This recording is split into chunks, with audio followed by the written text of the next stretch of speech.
what the shifts at the national level mean for us. But I think as Mayor Stoney has so steadfastly been committed to during his time in office, and what I will absolutely be committed to is protecting the people of Richmond and fighting for justice and equity in everything that we do as a city moving forward. And I'm really thankful for the team that he has built. I'm thankful for the culture of this city. I'm thankful for so many community advocates, our partners in the General Assembly, so many amazing public servants here in City Hall. As I mentioned, our City Council and our school board, so many people that we will do this work of advancing Richmond with, and I'm very excited about that. It's going to take all of us, but together we will build a Richmond where everybody's rights are protected, where everyone has the opportunity to thrive, and where nobody gets left behind. It's the Logan Power Show. Inspirational and motivational. It's the Logan Power Show. Informational to help you grow.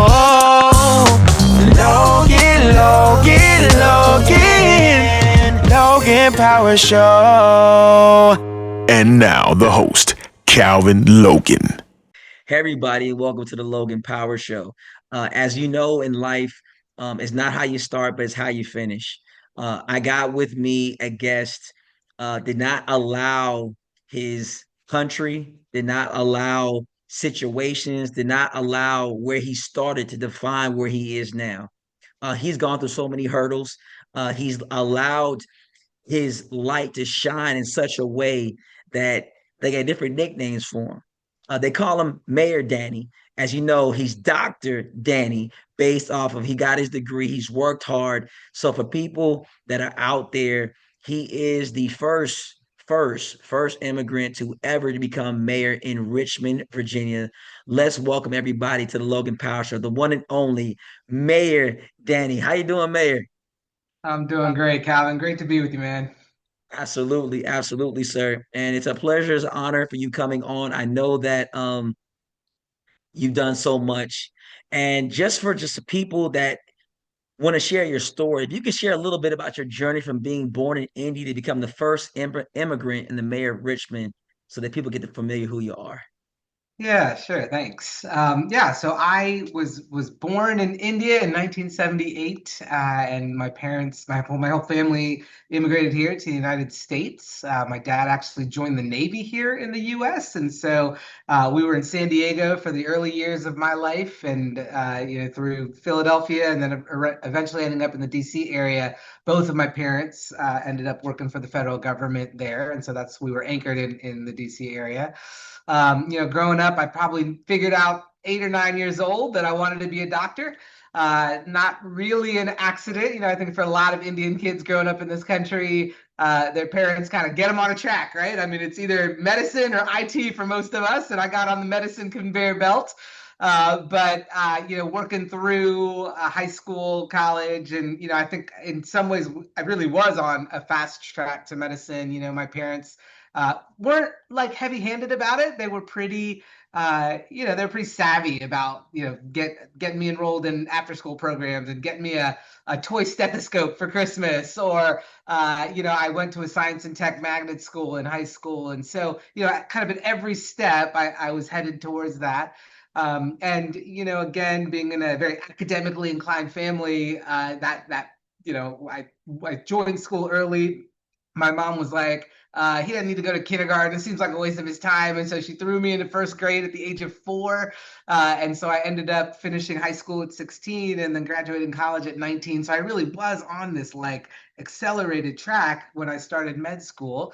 And it was interesting because when I got to med school and I finally started, going through my rotations and learning about, doing a rotation in dermatology and in surgery, I realized that I was really interested in not just direct patient care, but these bigger issues around what impacts communities and community health. Like why is it that some neighborhoods have much higher rates of obesity and diabetes than other neighborhoods, and why is it that some neighborhoods have much higher rates of infant mortality, and why is it that like different neighborhoods have vastly different life expectancies?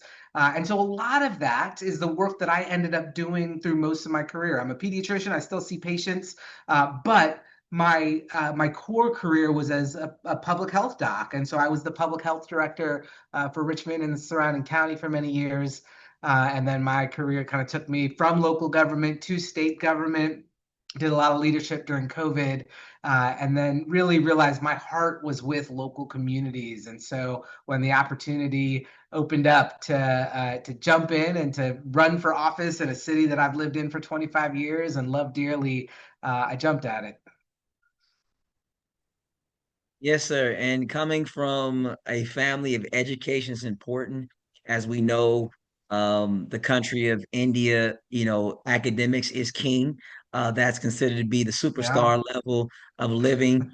And your parents, shout out to them, how they instilled into you that is not a when you know you have it and a parent knows you're gifted, they're not going to hold you back. They're going to make sure they push you and they elevate you in doing some of the great things in life. Since you answered a couple of things and pretty much explaining why you stepped into the role of politics, you had Yeah. roles in healthcare, social services, and now city leadership.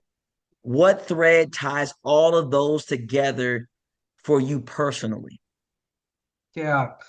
I just hearing you talk about uh, the role of education. I want to say one more thing on that. I think, yeah, my parents absolutely, education is king. You're right. Like the culture we came from, that was what was talked about in our house all the time. It clearly worked. I'm a doctor. My younger brother is a doctor too. And but my parents also, made a lot of sacrifices and like made decisions to move to certain places because of the educational opportunities. And so I think for your listeners out there, as you think about your own life experiences or what we give to the next generation, yeah, education is incredibly important.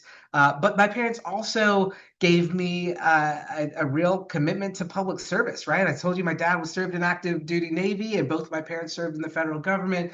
And I think to the question you just asked about what ties being a public health director and being commissioner of social services and now serving as mayor together, it is about public service. It's about giving my time and energy to serve this community that has shaped me and formed me and my family in so many ways. And now I have this incredible opportunity to reinvest in this place and to help make it a more thriving, more diverse, more inclusive community. And it really, I mean, I've only been in the role for 8 months, but it has been, yeah, one of the most meaningful parts of my career is to just every day have these reminders of how we're trying to move Richmond forward. It's pretty exciting.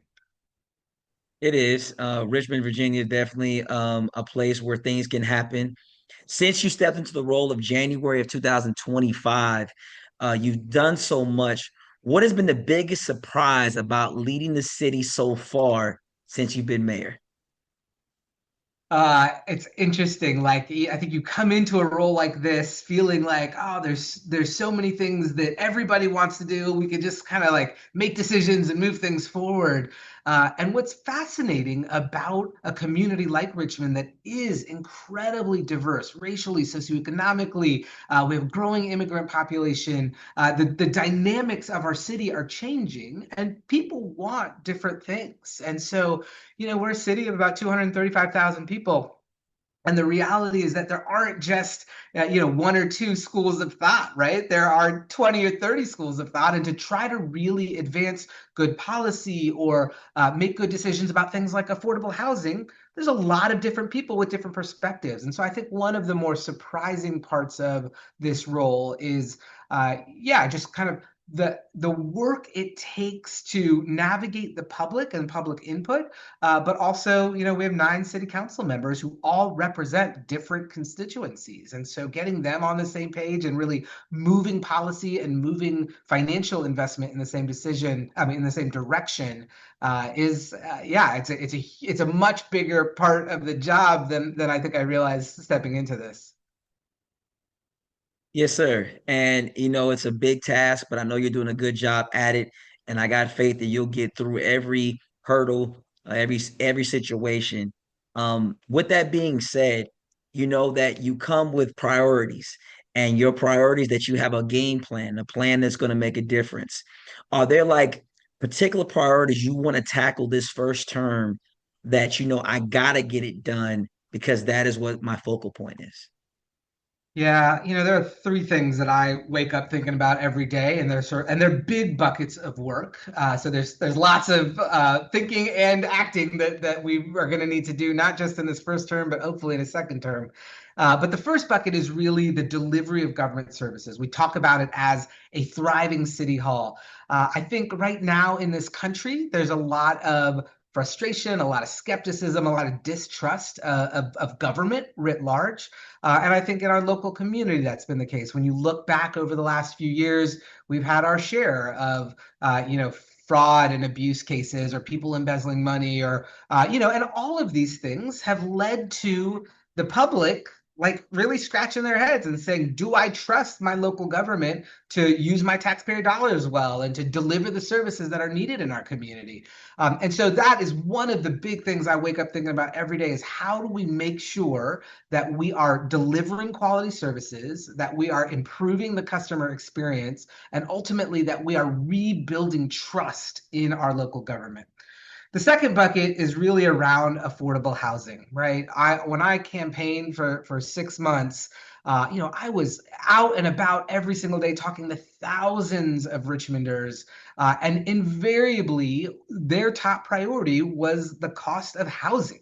And this isn't just an issue in Richmond, it's an issue in cities all over the country, where we have just not kept up with producing enough housing, making sure that there's enough housing available. And as a result, especially in cities like ours, Richmond is a really desirable place to live. We last year were voted by CNN the top town in the country to visit, and so a lot of good things happening here. A lot of visitors come, and they're like, "Oh, this is an incredible city. We want to live here."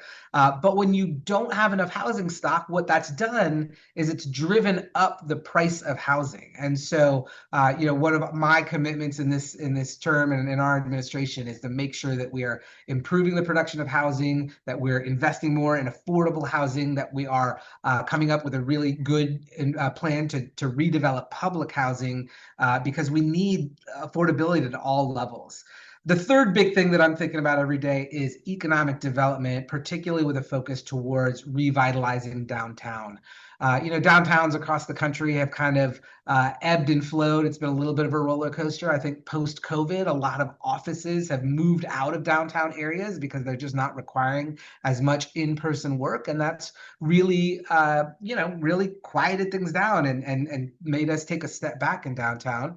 And so what we've got to do is make downtown a place that is lively and vibrant, and the way to do that is to bring residential density, like bring more apartment buildings, bring more housing, so that even if people are coming downtown just to work, that there are people around the clock that are, wanting to go to restaurants and wanting to use the dry cleaner and wanting to go to other amenities. And so, we're really aggressive about our plan to develop a lot of the open and empty blocks in our downtown area.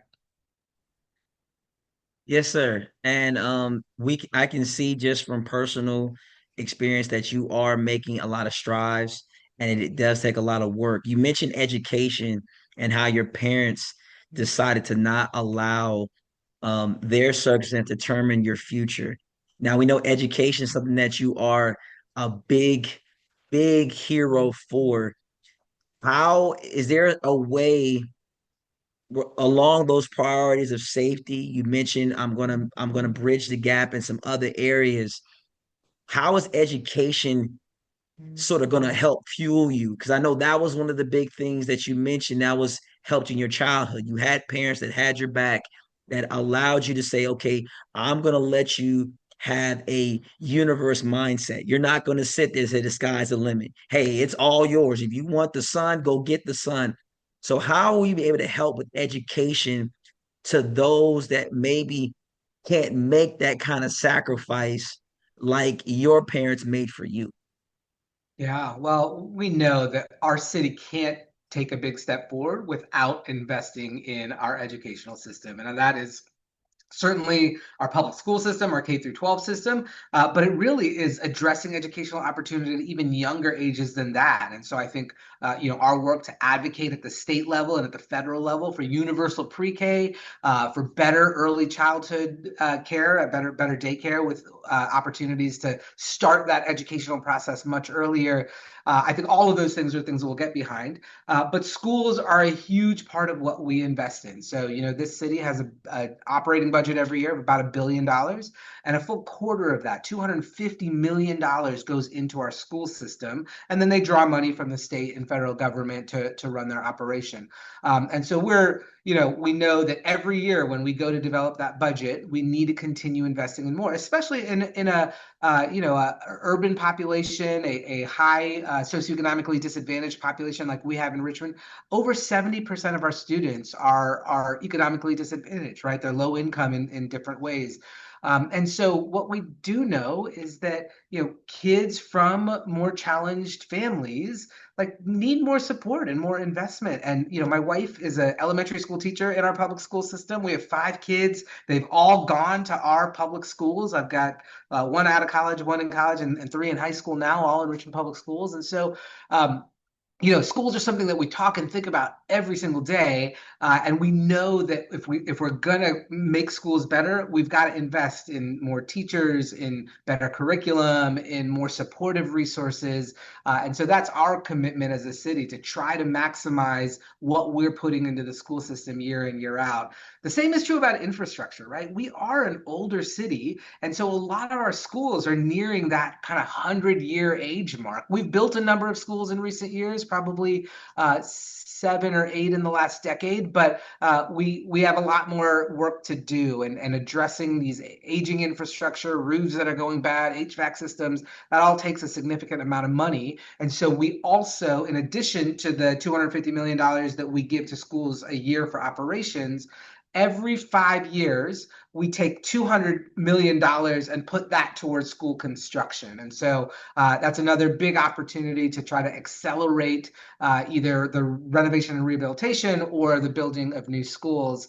And then one thing that's going to be on the docket in this upcoming General Assembly in our state legislature is an opportunity to vote on whether we want to raise the sales tax by 1% and have that 1% go towards school construction, because I think a lot of schools across Virginia and probably many other parts of the country are dealing with the same thing, that we have aging schools. We haven't had the money to continue to invest in them. And so we need to find new revenue streams to be able to do that work. Yes, sir. Now, I know we're shifting to the faith and the values. I know that's a big component for you. How has your personal faith and values shaped the way you lead as mayor? Yeah, appreciate that question. I mean, I am a person of deep faith. As a late in high school, I came to faith, and that has been a big part of what has shaped and formed me. When I think about what my values are and what propels me forward, I think Micah 6:8 captures that pretty well. To do justly and to love mercy and to walk humbly with my God. I think those are the tenets of the way that I think about my life in public service, my life as a community member and neighbor, and certainly as a husband and a father. Those have been words that I've tried to live by, and at every turn, figuring out how are we doing the work of justice, and how are we caring for the most vulnerable members of our community.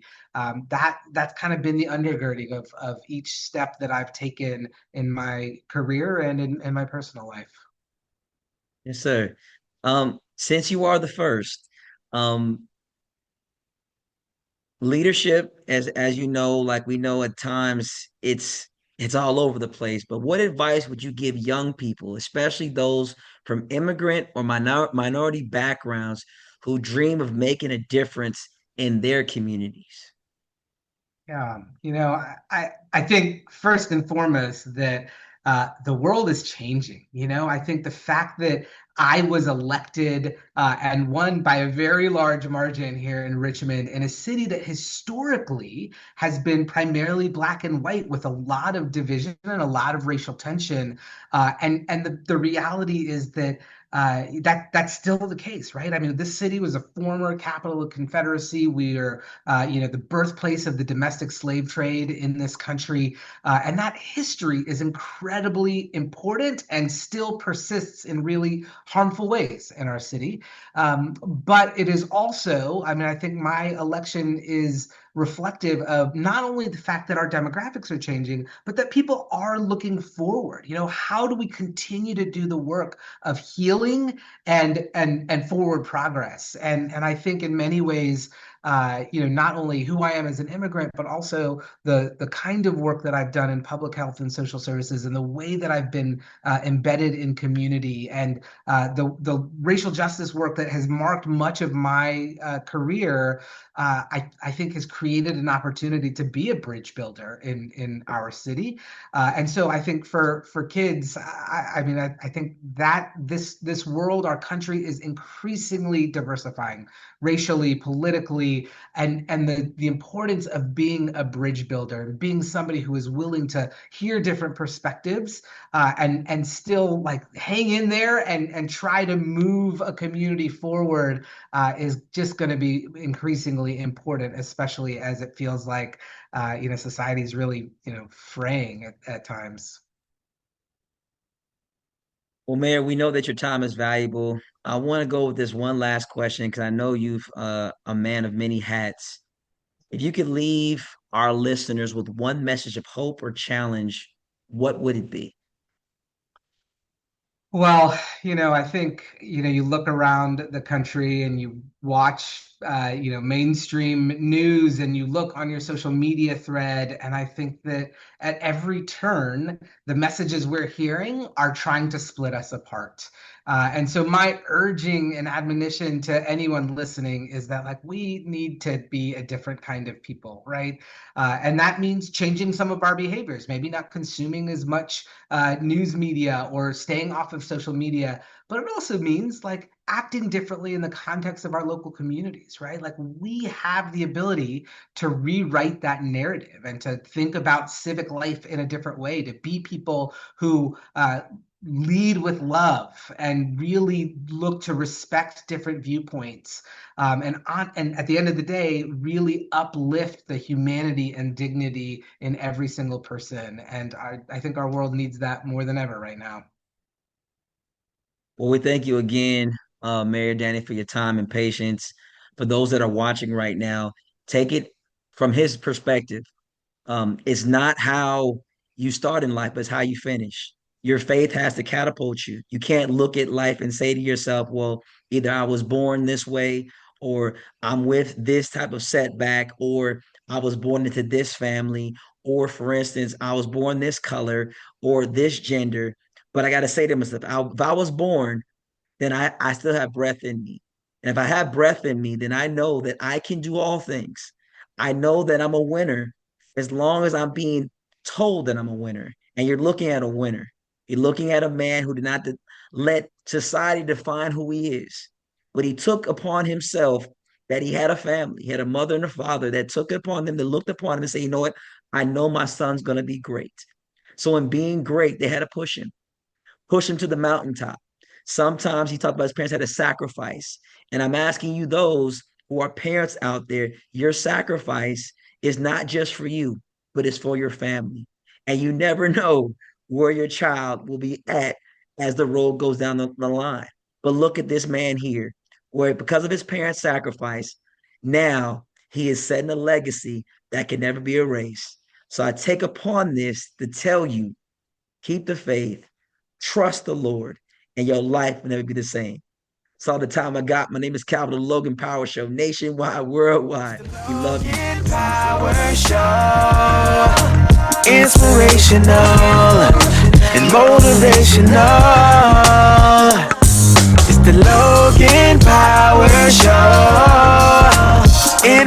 motivational to help you grow.